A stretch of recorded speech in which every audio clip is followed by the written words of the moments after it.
कहानी कभी कभी वहाँ से शुरू होती है जहाँ हम समझते हैं कि सब खत्म हो चुका है। कभी कभी प्यार को जीतने के लिए इंसान को अपनी ही कहानी हारनी पड़ती है। और जब दो लोग एक दूसरे से दूर जाने का फैसला करते हैं तो यह फैसला दिल का नहीं होता। यह वो कदम होता है जिसे हालात धक्का देकर लेने पर मजबूर कर देते हैं। आज का दिन भी कुछ ऐसा ही था। कोर्ट रूम की हवा तक भारी थी। कमरा भरा हुआ था, पर सन्नाटा ऐसा कि मानो हर ईंट, हर दीवार किसी बड़े फैसले की प्रतीक्षा में सांस रोके खड़ी हो। मेज के सामने वाली कुर्सियों पर बैठे थे अर्जुन और अहाना, वही दोनों जो कभी एक दूसरे का हाथ छोड़े बिना सड़क पार नहीं करते थे। आज एक दूसरे से पूरी तरह दूर बैठे थे, नजरों में दर्द और दिल में तूफान लेकर। जज साहब ने फाइल पलटी। चश्मे के पीछे उनकी आंखें दोनों को ध्यान से देख रही थीं। उन्होंने गहरी आवाज में पूछा, क्या आप दोनों अपनी मर्जी से तलाक लेना चाहते हैं? यह सवाल ऐसा था जैसे किसी ने कमरे के बीचों बीच बम गिरा दिया हो। हवा तक रुक गई। दोनों के दिल एक साथ चीखे, नहीं। पर होठों का सच आज दिल से अलग था। हालात ने जो कहा वही जुबान पर आया। जी सर। जज ने बिना किसी भाव के फाइल बंद की। कागज पर मोहर पड़ी और उन्होंने कहा, अंतिम फैसला 2 दिन बाद सुनाया जाएगा। बस 2 दिन। ऐसे 2 दिन जो किसी को नई जिंदगी दे सकते थे और किसी को भीतर से पूरी तरह तोड़ भी सकते थे। अर्जुन और अहाना बिना कुछ कहे उठे। उनकी आंखें एक पल को मिलीं, पर दोनों ने तुरंत नजरें झुका लीं। कभी प्रेम भरी जोड़ी आज अजनबी की तरह दूर दूर चल रही थी। कोर्ट से बाहर मामा और दुर्गा देवी का तूफान। कोर्ट की सीढ़ियों पर बाहर खड़ी थीं हवेली की बुजुर्ग मालकिन दुर्गा देवी। उनके साथ श्रुतो मामा भी खड़े थे, लेकिन दोनों के चेहरों पर गुस्सा और दर्द एक साथ दिखाई दे रहा था। श्रुतो मामा आखिरकार फट पड़े। दुर्गा, आज तुमने बहुत गलत किया है।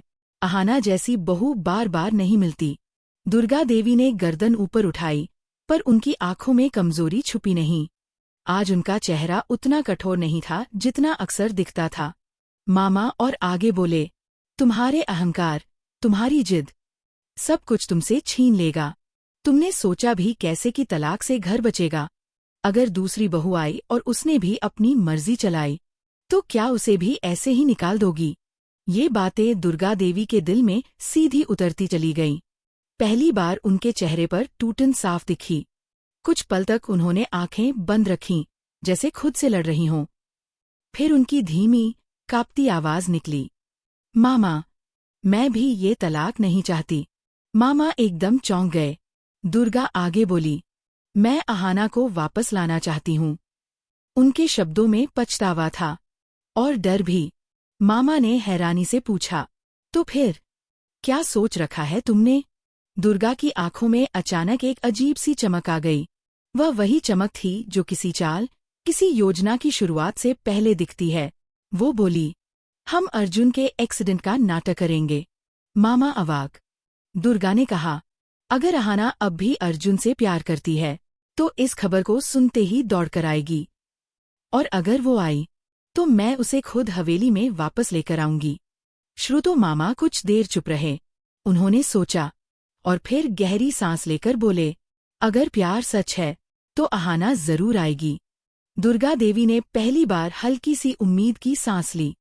हवेली के अंदर नया तूफान। उधर बड़ी हवेली में हालात बदतर थे। अहाना के जाने के बाद घर की तीनों बहुएं कांप गई थीं। बड़ी बहू ने डरी हुई आवाज में कहा, अगर आज अहाना निकाली गई है, तो कल हमारी बारी भी आ सकती है।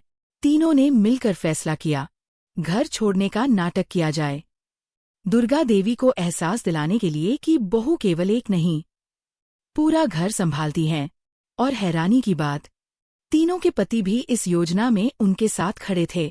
ये पहली बार था जब पूरा घर एक साथ था, पर दुर्गा देवी के खिलाफ। तुकुंदा ने पास की गली में एक छोटा घर भी किराए पर ले लिया। भोजन, बर्तन, पानी, सब तैयारी पूरी थी।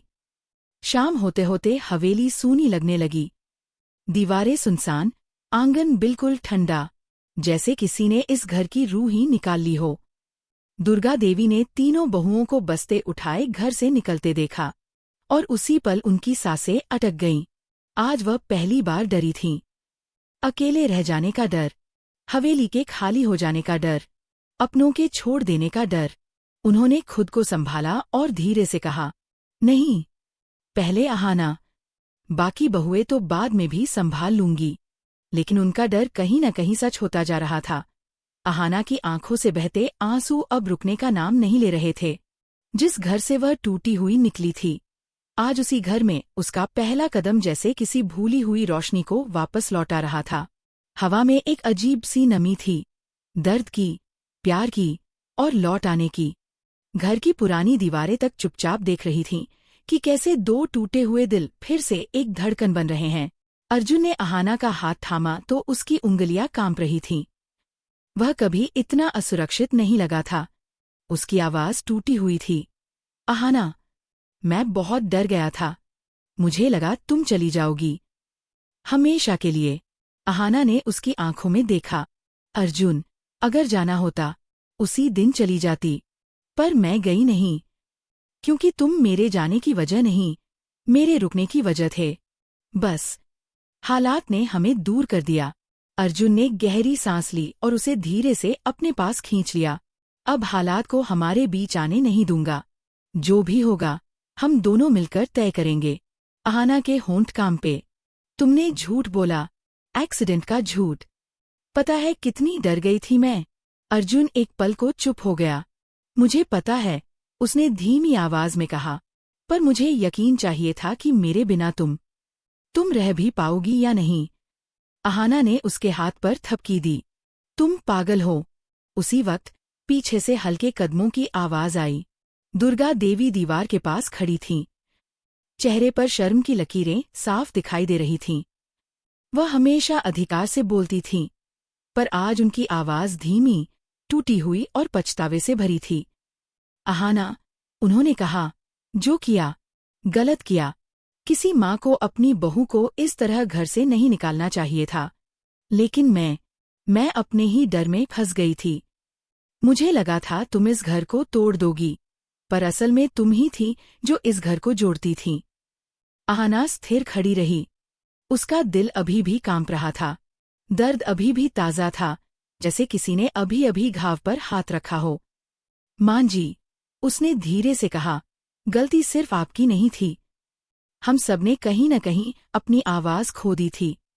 रिश्ते बोलना बंद कर दें तो टूटना तय है। दुर्गा देवी की आंखें भर आईं। इस घर में मैंने बहुत फैसले लिए हैं, सही भी, गलत भी, पर पहली बार मुझे डर लगा कि मैं सब खो दूंगी। इसलिए ये सारा प्लान बनाया। मैं चाहती थी कि तुम सच में वापस आओ, मजबूरी में नहीं, दिल से। मामा जी भी पास आ गए। अहाना बिटिया, सारे रिश्ते आजमा लिए जाते हैं, और तुमने आज साबित कर दिया कि तुम सिर्फ इस घर की बहू नहीं, इस घर की धड़कन हो। अहाना ने दुख और प्यार के मिश्रण में भरी आवाज में कहा, अगर मैं आई हूं तो सिर्फ इसलिए कि इस घर में अभी भी मेरा एक हिस्सा धड़कता है, और वो हिस्सा अर्जुन है। उधर दूसरी तरफ बड़ी बहू, मझली बहू और छोटी बहू अपने अपने पति के साथ वापस अंदर आ रही थीं। लेकिन इस बार उनके कदमों में डर नहीं था, बल्कि राहत थी। बड़ी बहू बोली, सासू माँ, हम परेशान नहीं करना चाहती थीं। बस आपको ये एहसास कराना चाहती थीं कि अहाना इस घर की बुनियाद है। अगर वह हिलती है तो पूरा घर हिल जाता है।